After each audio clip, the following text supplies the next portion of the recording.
Welcome back, lads and lasses.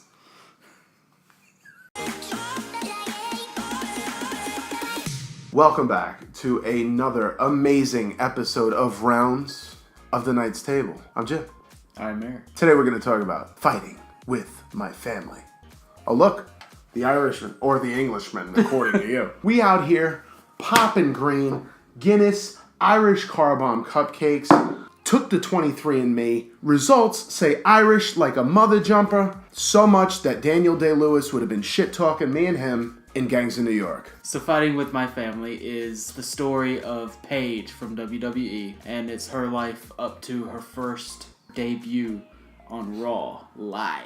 Film stars Florence Pugh, Nick Frost, Lena Headey, Dwayne Johnson, Vince Vaughn. I didn't even realize Vince Vaughn was in this. Let's talk about the good. Let's do it. When it started off, I was like, oh, it's going to be some corny moments. The hair really had me. But I mean, I guess that's who they were anyway, just based upon the little after footage. But it really caught me off guard. Had a pretty decent story. The Rock showed up in it. And a few times. Nick Frost, hilarious. Of course. Always. He can be in such a small role, like Tomb Raider. Had a small little role in Tomb Raider.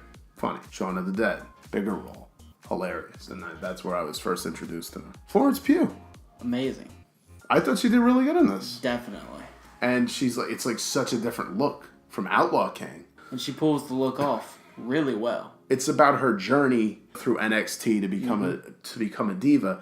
And it had me really wishing that I had been watching wrestling for the last 15 years. I mean, I'd glance at it every once in a while, but this had me missing it. Yeah. Wrestling was really good when she first started getting big and started going to like the live shows. This movie had like a good, small, grounded kind of vibe. Like it didn't expand beyond. Yeah. It had like some... It was contained. There was like some quirky little characters here and there, like the blind kid learning how to wrestle, the drug dealing friend who... The brother was trying to keep straight. And even him, I thought he did a good job, the brother. Yeah. He gets his dreams dashed because he's a good wrestler. I mean, he's like teaching her how to do this stuff. He just doesn't have that extra. I could have Vince Vaughn and everything and I'd be happy. He's so funny. He's meant for comedic roles. This wasn't really so comedic. He's versatile even in his comedy. Yeah. Because he had some pretty good jokes in this. I mean, the Ultimate Warrior wrestling buddy. My brother wanted one. I got the Hulk Hogan wrestling buddy. You know, Hulk Hogan was king of the world then. Not so much now. He got fucking Ted DiBiase. You tell me who the favorite child was. I liked the wrestling in it. They actually learned some wrestling moves in this, and I know a lot of it's probably done by stunt actors and such. Like, it was a good blend that if they... Yeah. What they did use for stunt doubles, you couldn't really tell. I mean, you could tell that she was doing some of the stuff, and she looked like she was into the role, and I could appreciate that. And I had a buddy, Matt Ammons, recent subscriber, say that he wanted to see this. The other movies look like shit this weekend. I mean, I'm all for a Tyler Perry movie. These Irish car bomb cupcakes. Oh, my God. Have Guinness in the chocolate, Jameson in the ganache, and Bailey's in the... frosting. My wife made these and they're fantastic. It's just so good. That's dangerous. Because there's like 40 more out there for now. That's how you stay on that Rounds diet. Fuck you and your keto. I liked the emotionality of it. Moving to the States to pursue this dream. The brother being so depressed that he didn't get to do this. It was really well portrayed. It really made me feel as I pursue my dreams. How I felt in the past is especially when I was younger, of not being where I felt that I needed to be as a storyteller, screenwriter, author. Feeling that kind of emptiness and not being validated, that just invoked that kind of feeling for me. I like that they didn't use too many of the wrestlers. They didn't overstuff them. Yeah. They didn't give you wrestler on top of wrestler on top of wrestler. You get The Rock, you get The Big Show, you get Sheamus, you get The Miz for like a quick second. It's nice to have the little cameos, like The Big Show and Sheamus talking about food. That was a pretty good moment. I really like that they didn't get a lot of spotlight. The bad for me, let's talk about Lena Headey's hair. I mean, I get it. It's with the actress.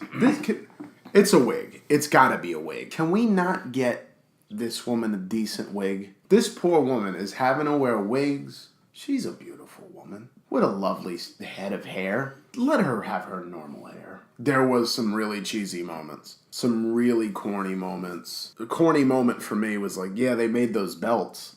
Yeah. Years ago. They look like they were made yesterday. It should peel a little bit. It should have shown a little bit of age. And speaking of the belts, they're watching The Rock wrestle, and he wins the title. Yeah. And he holds it up. It was the old school WWF title. When they have the cardboard titles on them and they're watching, they have the WWE titles. Like, they've already got the John Cena Championship, the Divas Championship. At that time period, the Divas Championship hadn't happened yet. And the John Cena title hadn't happened yet. The timeline was a little messed up like that. Like, it was jacked up. I think they probably had to do that for, I guess, licensing purposes. Like, the whole reason they ended up having to change from WWF to WWE. The Rock says, Vince McMahon, a shrewd businessman, but you let the World Wildlife Foundation kick your ass. How do you not trademark that? Miss. I thought it was a little clunky. The blonde hair moment is a little cringeworthy. I mean, I get it. It's supposed to be. So there's other girls in this that are in the NXT with her. That got drafted. That got drafted, and she's like, well, you know, they're not but tits and ass. I mean, didn't she kind of do that later? Well, not so much as everyone else was kind of doing. Is that what her lip injections told you, or? Everyone changes over the years.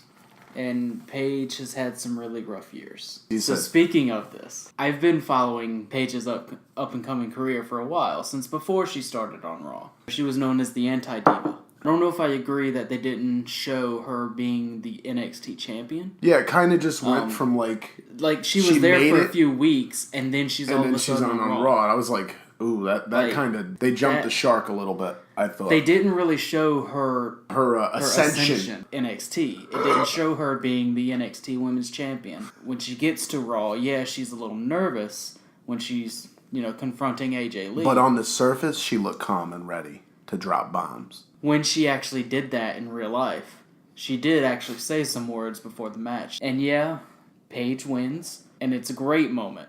It surprised me when I saw it live. I don't remember if she had a speech after that either. AJ Lee.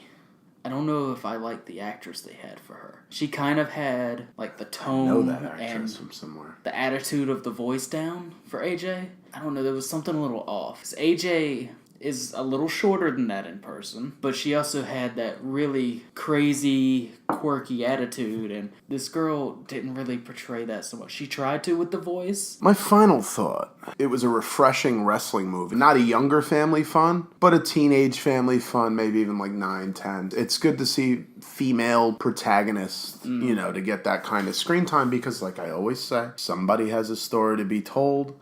Let everyone tell their story. This movie was a good story to tell. It's not going to match up perfectly. It's a movie. Yeah. They have to condense so much in it. Let it live as a movie. That's what I always say. It's not a historical, accurate piece. It's not a documentary. I'd check it out again for sure. You really get to see where Paige has come from. Like the hardship she had to go through. Chase your dreams. Oh, yeah. Do it! Just do it! I'd score this movie a 7.9 out of 10. It was a really good movie. It was entertaining. It didn't really bore you at a whole lot. And it's not long. It's not super long. No, it's only an hour and a half. Yeah. I would score it around an 8.3.